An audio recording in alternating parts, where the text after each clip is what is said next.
Le PSG l'a fait. Le PSG, après toutes ces années d'attente, est enfin champion d'Europe, a enfin gagné la Ligue des Champions face à l'Inter Milan 5-0. Ça n'a pas été le match le plus incroyable de la saison, ça n'a pas été un très très gros match en grande partie à cause de l'Inter Milan, mais ça a quand même été un match incroyable pour le PSG et pour l'effort, pour le jeu qu'ils ont proposé, ça en valait la peine, ça valait la peine d'en faire un débrief, donc c'est parti. On le voit sur les statistiques, le PSG a été en contrôle total du match. Il y a eu des petits moments en début de deuxième période et en fin de première période où l'Inter a un peu mis le pied sur le ballon, mais vraiment sur 90 minutes, c'est le PSG qui a été devant, qui a totalement contrôlé le ballon. Et ça a été possible grâce à plusieurs choses. La première, c'est que le PSG a fait un pressing très très très intense sur tout le match où on avait un pressing en 1v1 collectif, c'est-à-dire que tous les joueurs étaient au pressing d'un joueur et ont tenu ce pressing-là pendant la quasi-totalité du match. Et cela a permis deux choses. La première, c'est qu'il y a eu une récupération de balles assez haute du PSG et en plus de ça, après avoir récupéré le ballon, la conservation de la balle était très très belle aussi. On le voit sur les heatmaps, le PSG a quand même été assez haut et la position des joueurs de l'Inter Milan assez basse et ça c'est grâce en partie à cela, grâce à cette récupération haute et rapide, à cette conservation de balles qui a été très très bien réalisée par le PSG. Une autre chose qui a permis à avoir cette domination très importante du PSG, c'est que je vais mettre deux choses en même temps. C'est qu'on a eu un très très bon milieu de terrain qui a été au duel, qui a été très très bon à cette fameuse récupération de balles. Et avec ça, ce milieu de terrain a aussi très bien combiné avec le plus gros point fort du PSG, qui est la vitesse, et notamment la vitesse sur les côtés grâce à Dembélé, à Doué, à Kvara, à Barcola. Et ça a été très bien utilisé. Si on regarde les buts, si on regarde les deux premiers buts, déjà, l'action commence sur les côtés. Si on regarde les buts d'après, ça part aussi excentré, c'est pas dans l'axe. Et pour moi, c'est le gros point fort du PSG et ils en ont conscience et ils l'utilisent très très bien.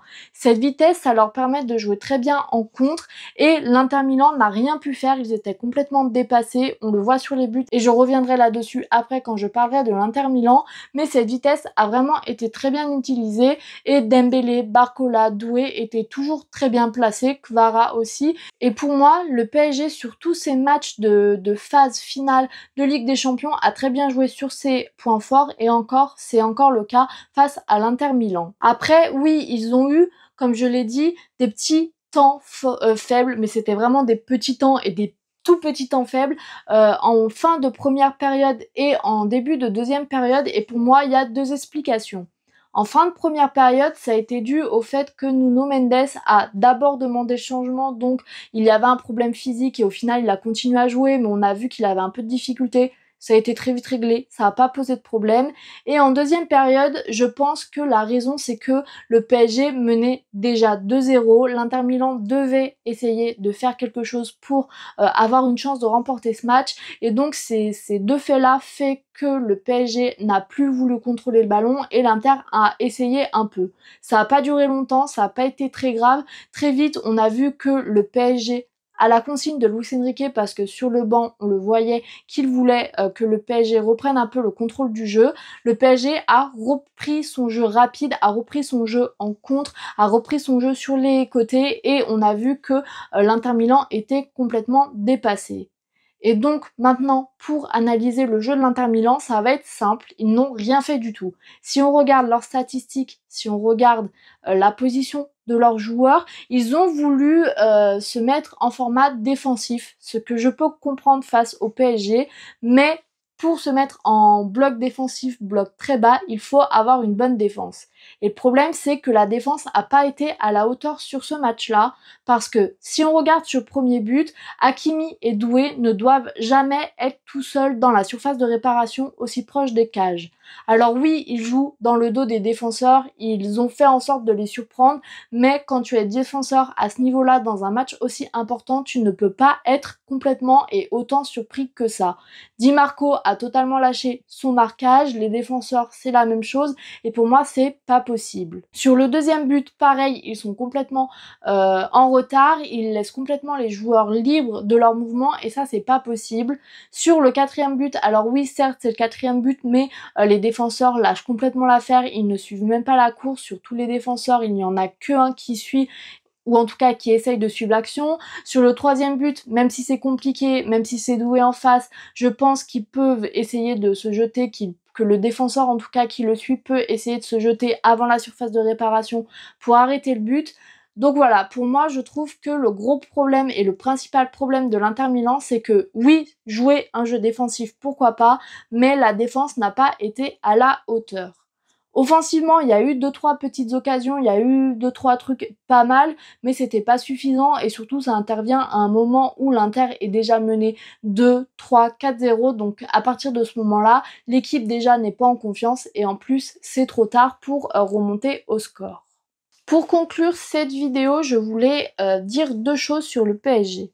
La première, c'est que le PSG a montré un niveau stratosphérique et pratiquement un match parfait avec notamment Doué. Oui, j'ai parlé de son deuxième but où pour moi l'Inter Milan peut faire mieux, mais c'est aussi Doué qui a fait un match incroyable, qui dans ces situations n'hésite pas, arrive à la mettre au fond et qui est instoppable. Donc oui, l'Inter Milan aurait pu faire mieux, mais je vois pas trop non plus dans quelle dimension Doué n'aurait pas pu marquer. Les attaquants ont fait un très très bon match. Dembélé a vraiment fait un bon match aussi, Kvara, on pourrait parler du milieu de terrain, on pourrait parler de tout le monde. Sur tous les buts, je les ai pas tous décryptés parce qu'à 5 buts, la vidéo aurait été trop longue, mais sur tous les buts, ce que je retiens, c'est que le PSG était trop fort. Alors certes, sur la plupart, l'Inter Milan peut faire mieux, mais il faut aussi souligner la vitesse d'exécution, la perfection du geste du PSG parce que sur tous les buts, le PSG fait très bien les passes, les appels, les décalages, les appels en profondeur, tout est très très très bien réalisé et rapidement. Donc oui, l'Inter Milan aurait pu faire mieux sur les buts, mais je pense que quand même du côté du PSG, on est quand même pas loin de la perfection de la part des attaquants, du côté construction de jeu sur les buts, voilà. Pour moi, vraiment, le PSG était pas loin de la perfection dans tous les domaines sur ce match-là. La défense qui, moi, ne m'avait pas vraiment rassurée sur les matchs précédents, sur ce match-là face à l'Inter Milan, ils n'ont pas eu grand-chose à faire, mais il y a eu quand même des moments un peu chauds pour eux et ils ont très bien géré la situation. Pacho, pour moi, est la révélation en défense du côté du PSG cette saison.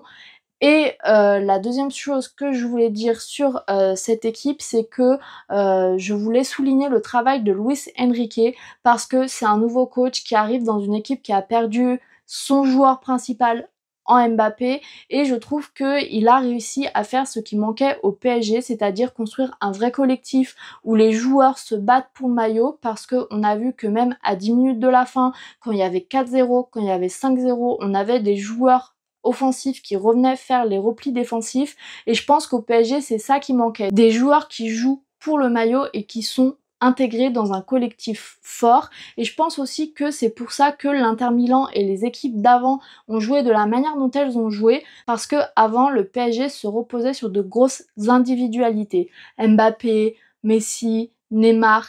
Et donc, les équipes en face, elles savaient que si elles bloquaient ce joueur-là, le jeu du PSG était complètement bloqué.